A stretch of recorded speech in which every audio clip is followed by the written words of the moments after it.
Ang kwentong inyong matutunghayan sa bidyong ito ay isang nakakaantig na kwento na tungkol sa masakit na karanasan, pagsubok sa buhay at pagkabigo. Pero sa huli ay naging matagumpay na muhay ng masaya at masagana. Hindi ko kaya, the real life story.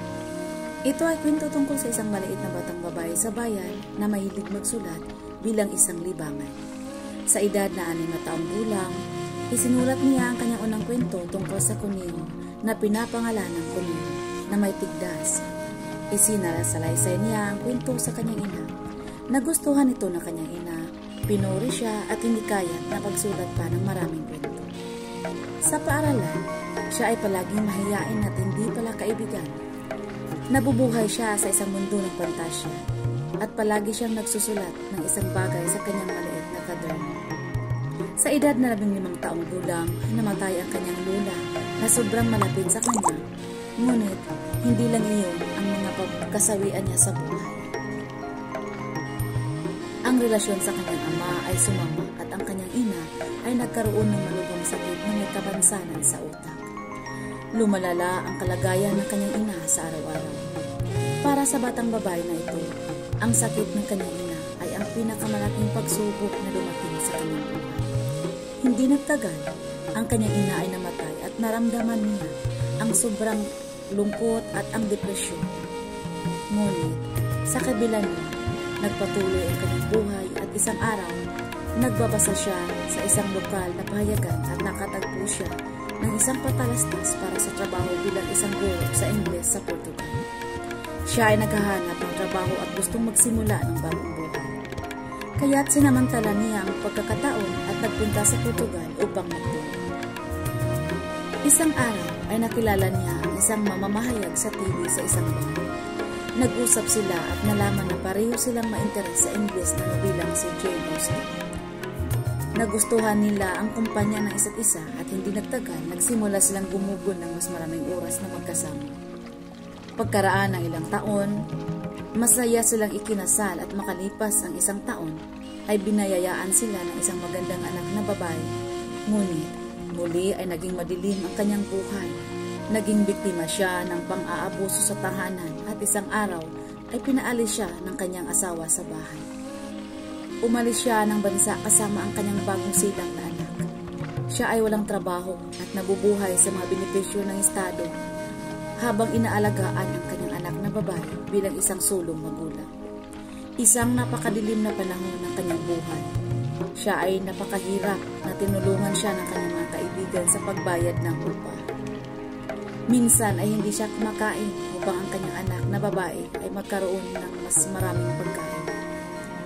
At dahil sa lahat ng mga pangyayaring ito, itinuring niya ang kanyang sarili na isang ganap na kabiguan at tila ang pangkat ng mga kasawian ay hindi na magwawakas. Siya ay nahulog sa isang malalim na depresyon. Walang pag-asa na mabuhay at sinubukan pa niyang kitilin ang sarili niyang buhay.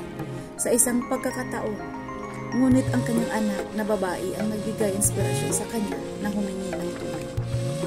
At kalaunan, ay nagpasya siyang gawin ang lahat ng makakaya niya na magsulat ng isang nobelang pantasya. Nakalimutan niya ang lahat habang nakaupo sa kanyang mesa at sa gayon, nagsimula siyang magsulat ng higit at higit pa. Madalas siyang pumunta sa cafe upang magtrabaho.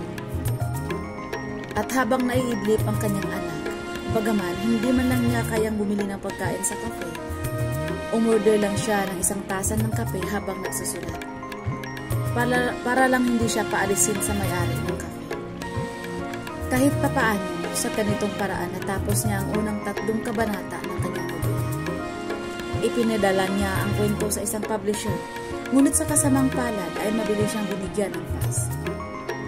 Ipinadala niya ito sa ibang publisher, ngunit muli, ang sagot ay hindi. Ang kanyang mailbox ay napuno ng mga titik na pagtanggi. Pagkatapos, ipinadala ang kanyang kwento sa 12 iba't ibang publisher at tanggihan ng bawat isa sa kanila. Nagsimula siyang mawala ng tiwala sa kanyang aklat. Sa wakas, isang araw, ang editor sa kumpanya ng Bloomsbury ay umupo upang basahin ang kwento. Sa kabutihang palad, naroon din ang kanyang 8 taong gulang na babae. Nagustuhan ng batang babae ang pagbungad ng mga kabanata at labis siyang na-curious na basahin ang kumpletong kwento. Pumayag ang publisher na i-publish ang kanyang libro, ngunit pinayuhan din siya ng publisher na humanap ng full-time na trabaho at sinabing hindi siya kikita ng kahit anong pagsusulat ng fantasy story para sa mga bata.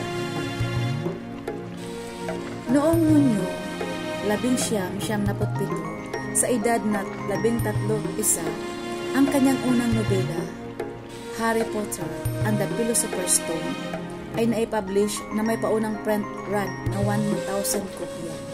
Nang matikman ng mamambabasa ang kwento, ang demand para sa kanyang mga libro ay nagsimulang tumaas ng husto. 5 buwan nang maglaon, nanalo ang kanyang mga libro sa unang parangal nito, ang premyo ng libro ng Nestle Smartest, at hindi nagtagal ay napunta sa J.K. Rowling. Mula sa pagiging isang walang trabaho, nalulumbay, nag-iisang ina, nabubuhay sa mga benepisyo ng estado, tungo sa isang pinakamabintang may akda sa lahat ng panahon. Ang kanyang unang libro, ang Harry Potter at ang Philosopher's Stone, ay isa sa pinakamabintang libro na isulat kailanman. Sa kasalukuyan, ang 7 serye ng libro ay nakabinta ng higit sa 450 milyong kopya sa buong mundo.